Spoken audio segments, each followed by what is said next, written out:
Hello, Shahar here at the FMI Buzz Center, and right here I actually have Jen Campuzano and Rick Stein to talk a lot of fun stuff here. Now, first question that I have for you is how does produce wield an influence in food retail?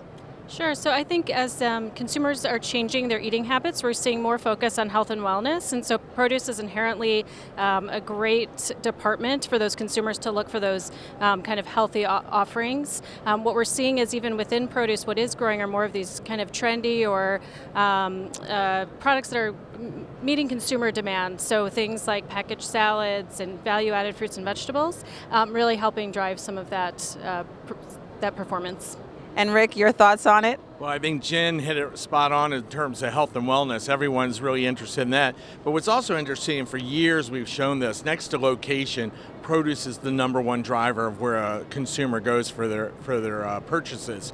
And the other thing about produce is, as we all know, local is really resonating with consumers. And the idea of getting local produce is another big factor that's helping produce wield its power in the supermarket. So where they go to get it, that's a great question. Nowadays, households, it's rarely one person or two people equally going and doing their food shopping. So here's a two-part question. One, how is it that you do your food shopping? So I have 3 small children at home, and my husband works odd hours. So for us, it's definitely about planning and shared responsibilities. So we might go out during the week, we might run on a weekend, and even use Instacart to make sure that we're getting everything that we need at the store. And Rick? Well, I have boomerangs back. So I have the 28, the 25, and the 21-year-old. And my wife and I split the shopping. I'd probably do more of it than she does because I'm a foodie and I really enjoy going into the stores. I would say the difference is she goes in with a shopping list knowing exactly what she wants and gets that. I go in kind of looking for value, quality, and freshness. So I spend more time in the produce department looking at the different items, determining whether it's something I want to buy or not. So I'm a big impulse buyer. Once I see something that all of a sudden just shouts out at me, I'll end up purchasing it, where my wife is a little bit more disciplined and gets what's on the list. So you have different styles, you and yourself and your wife included. So based on your experience, what do you think our industry needs to do in order to cater to some of these new trends? For us, I mentioned it's about planning and figuring out. The hardest part of our week is figuring out what are we going to feed our kids, what are we going to eat ourselves. We've tried meal delivery services, but just impossible to find time to cook. So I feel seeing more prepared foods within retail, but maybe with more enhanced flavors and some new flavors that are on trend would be great to see. Well, we actually just completed our year 2 of the Power of Produce, the FMI research.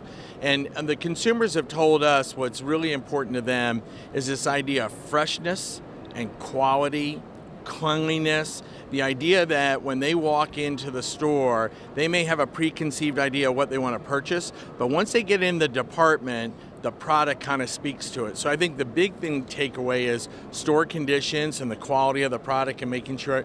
The other thing they're looking for is assortment. So they want as many different choices to make that they could. So they don't want to come in and just find 2 apples. They want to see 7 or 8 apples. You look at the potato category, and the potato category now sometimes has 10 choices. So they're looking for this quality and freshness. They're also looking for local, as I mentioned before. So there's several things that they're looking for when they get in the produce department. And those are the things that I think retailers need to really zero in on when they read the research to be able to make sure they resonate with their consumer.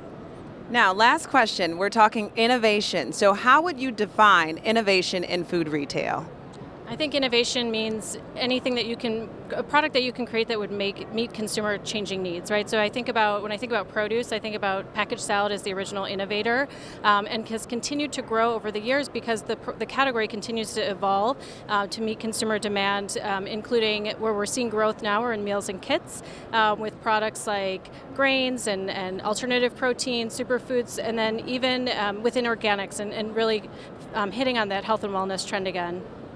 Anything to add on innovation, Rick? Yeah, so I think the term that maybe you haven't heard before, and you're going to start hearing it more and more, is the produce butcher. And so consumers are coming into stores, and just like they used to want to have their meat cut, now they're looking to have different vegetables and fruit cut for them. And there's actually people in the store with an apron that says produce butcher.